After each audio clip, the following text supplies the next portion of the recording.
Hi, my name is David Sylvia, and this is my application to the Bertolino Impact in Government Scholarship. I'm a physical therapy major, so this is kind of a new field for me, but I want to give it a shot. So the question is, how will the recent U.S. Supreme Court decisions and the current makeup of the Supreme Court change what the future regulatory world looks like in 50 years? First off, I just want to say that 50 years is a long time.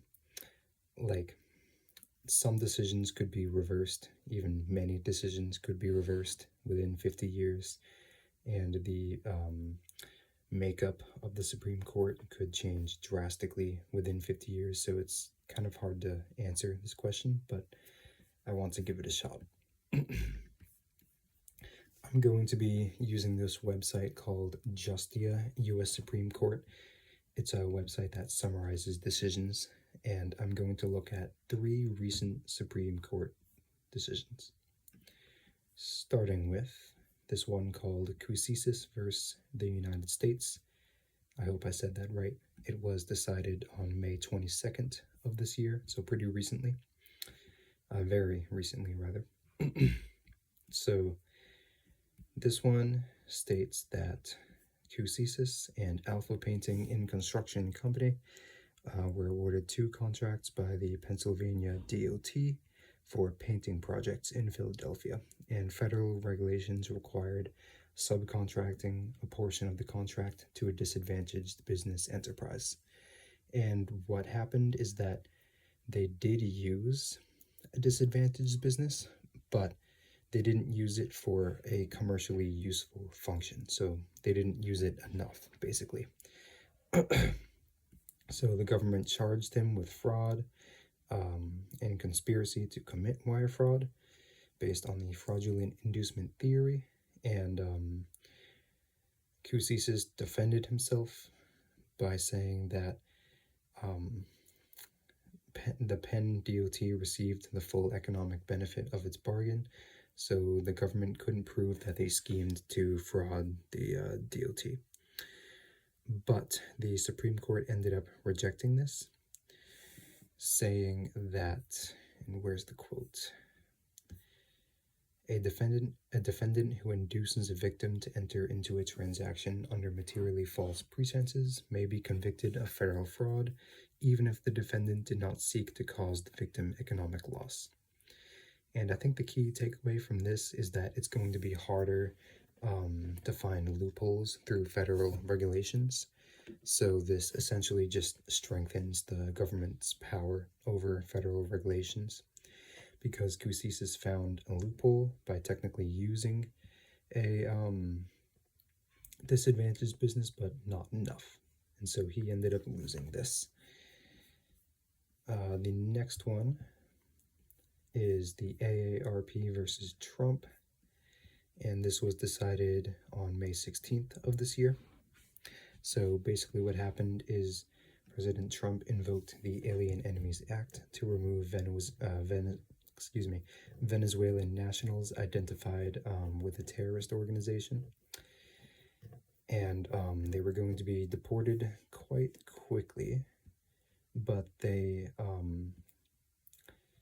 reached out to, they moved for an emergency TRO, which was not promptly addressed by the district court, so then they appealed to the Fifth Circuit, who dismissed their appeal, saying that they didn't have enough time to act. And so then the Supreme Court came in and said that the Fifth Circuit erred in dismissing the detainees' appeal for lack of jurisdiction,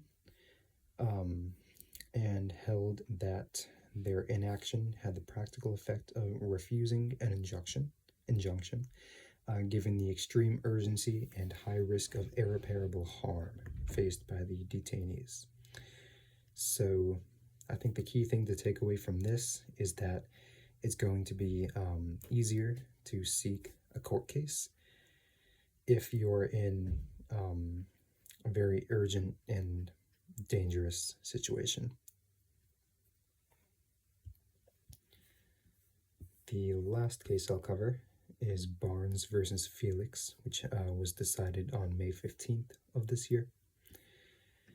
Basically, what happened is a law enforcement officer stopped a suspect for a suspected toll violation, and then during the stop, the victim began to drive away, and the law enforcement officer jumped onto the car's door sill and fired 2 shots, which ended up killing the victim. And so the victim's mother sued the police officer, alleging a violation of the victim's Fourth Amendment right against excessive force. And so at first, local courts sided with the police officer, applying the moment of threat rule to the Fourth Amendment, which focuses solely on whether the officer was in danger at the precise moment of deadly force. But then the Supreme Court came in and held that the moment of threat rule improperly narrows the Fourth Amendment analysis, and that the situation must be assessed based on the totality of the circumstances. So the Supreme Court basically came in and said you didn't consider all the context of the situation. And so I think the key thing to take away from this is that the Fourth Amendment is strengthened. And so it's going to be easier to kind of use it to your advantage in situations where you have negative interactions with police officers. In this case, a very negative interaction with a police officer. And the last thing I'll mention is the makeup of the U.S. Supreme Court. So currently, I believe there is a conservative majority in the Supreme Court, which basically just means it's going to be easier to pass more conservative Republican laws and decisions. But again, this could change within the next 50 years. That is just the current situation. Thank you.